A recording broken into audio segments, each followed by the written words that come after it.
اور پھر یہ اپنی شخصیت کو حفظ کیے ہوئے ہیں، یہاں تک کہ امیر شام کا دور آ جاتا ہے۔ امیر شام ایک مرتبہ بلاتے ہیں، بلا کر کہتے ہیں کہ امیر المومنین پر سب و شتم کرے، کرس کرے، لعن طعن کرے۔ تو سعد ابن ابی وقاص بہت غصے میں آ جاتے ہیں، غضبناک ہو جاتے ہیں کہ میں نہیں کروں گا، اس لیے کہ میں نے پیغمبر سے ان کے بارے میں جو سنا ہے، جو فضیلتیں میں نے سنی ہیں، ان میں سے اگر ایک فضیلت مجھے مل جائے تو تمام مشرق و مغرب عالم کے جو سب سے بہترین نسل کے اونٹ ہوا کرتے تھے وہ سب میرے پاس آ جائیں تو وہ مجھے نہیں چاہیے، وہ ایک فضیلت چاہیے جو امیر المومنین کے پاس ہے۔ یہ امیر شام کے دربار میں کہہ رہے ہیں، اور جب گناتے ہیں پھر اس کے بعد، اور وہ جو فضائل گنا رہے ہیں، یہ جو کتاب لکھی گئی ہے اس کے جو مصنف ہیں، جو یہ احادیث جمع جس نے کی ہے، ان کا نام ہے نسائی۔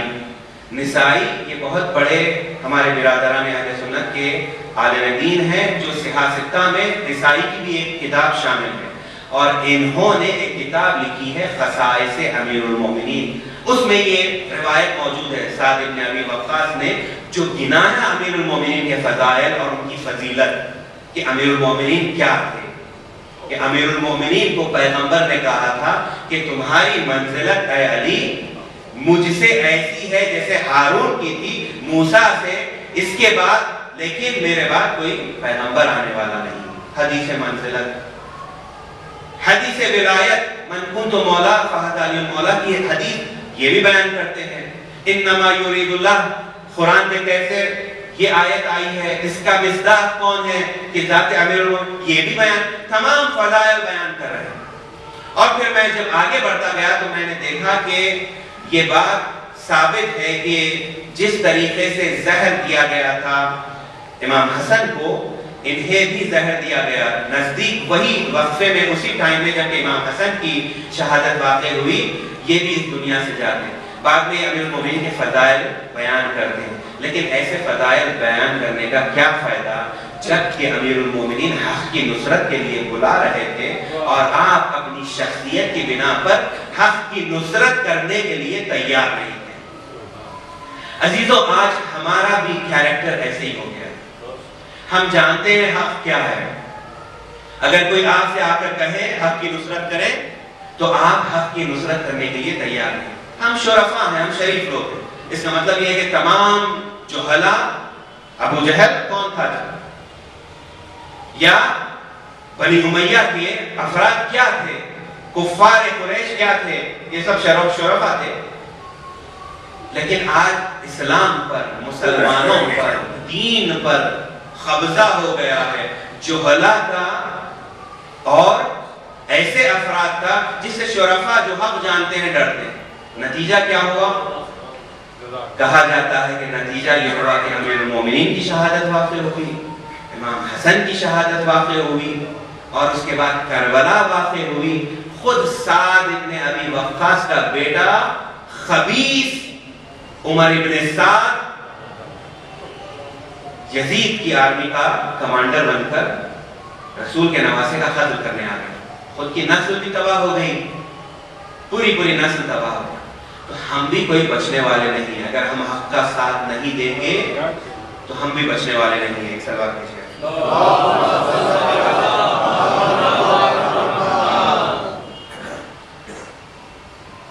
قبر، عذاب قبر، عزیزو، وحشت قبر، یہ تمام مطالب بارہا بیان کر کیے گئے ہیں، میں صرف تکرار کر رہا ہوں۔ اور میں نے آپ کے سامنے ایسی روایت پیش کی کہ جس میں پیغمبر سوگوار ہے، اپنی ماں کو قبر میں پیغمبر لٹا رہے ہیں، اور پیغمبر کی ماں جس غم میں یا جس پریشانی کو ظاہر کرتی ہے، پیغمبر تیقن دلاتے ہیں، مطمئن کراتے ہیں کہ فشار قبر سے آپ کو، میں ضامن ہوں کہ فشار قبر آپ پر نہیں ہوگا۔ اس کے بعد اگر ہم فشار قبر کے لیے آمادہ نہیں رہیں گے تو واقعی نہیں ہماری بدبختی ہے۔ لیکن عزیزوں، پیغمبر جب قبر میں اترے ہوں گے تو امیر المومنین ساتھ ہیں، چاہنے والے ساتھ ہیں، مسلمان دیکھ رہے ہیں، پیغمبر کی آواز بلند ہوتی ہے، مسلمان پہنچ جاتے ہیں، پیغمبر ایک آواز نکالتے ہیں اور مسلمان لبیک کر کے کہہ کے پہنچ جاتے ہیں۔ لیکن سید سجاد عزیزوں، 11ویں محرم کو سید سجاد ایک قبر بنانا چاہتے ہیں،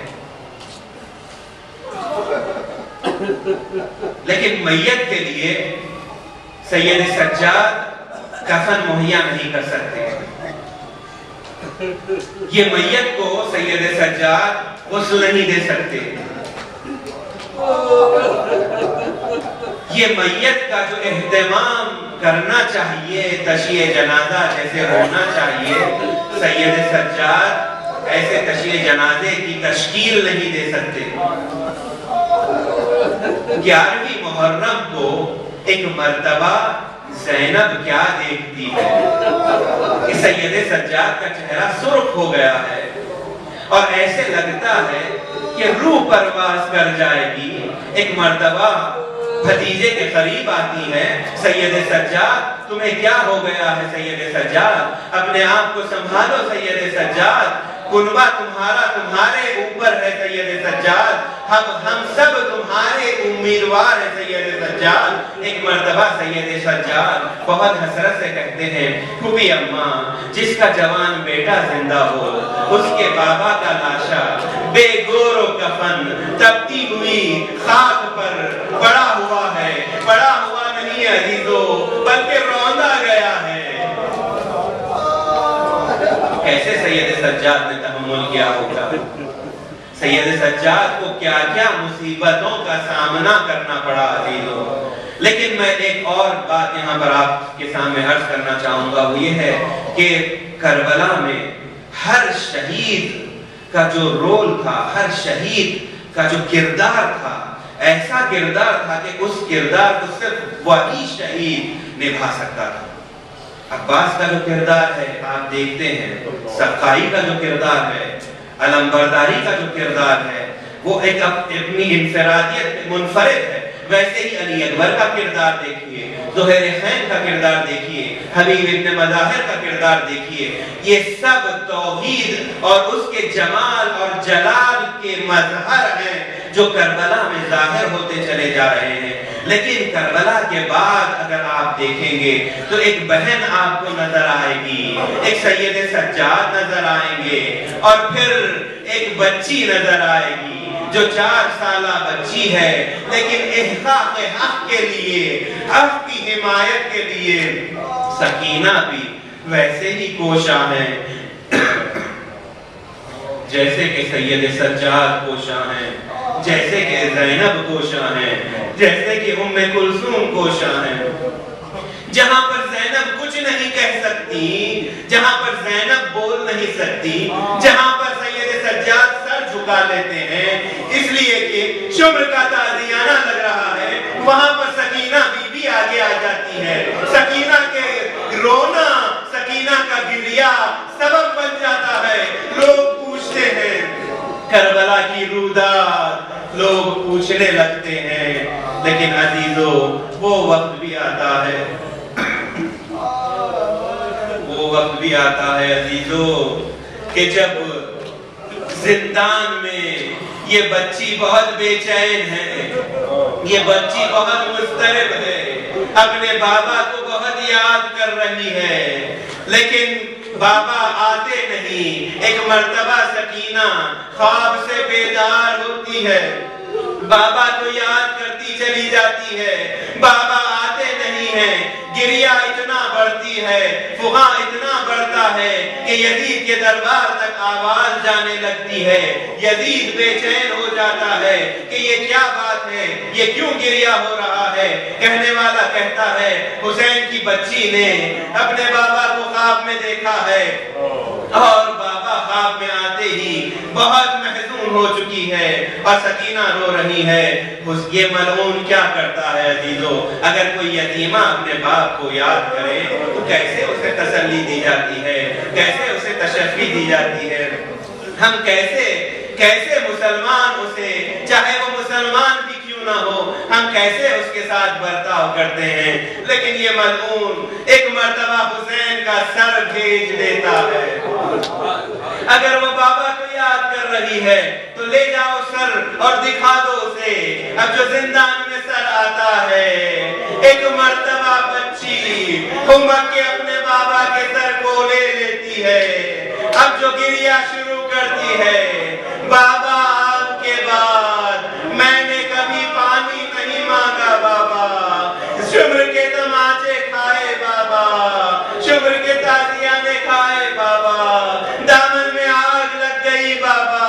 کہتے کہتے بچی خاموش ہو جاتی ہے. سید سجاد سر جھکائے ہوئے زندان میں ایک اور خبر بنا رہے ہیں. سکینہ کو ویسے ہی کفن کیا گیا، پھٹے ہوئے کرتے میں، خون بھرا کرتا جو جلا ہوا تھا.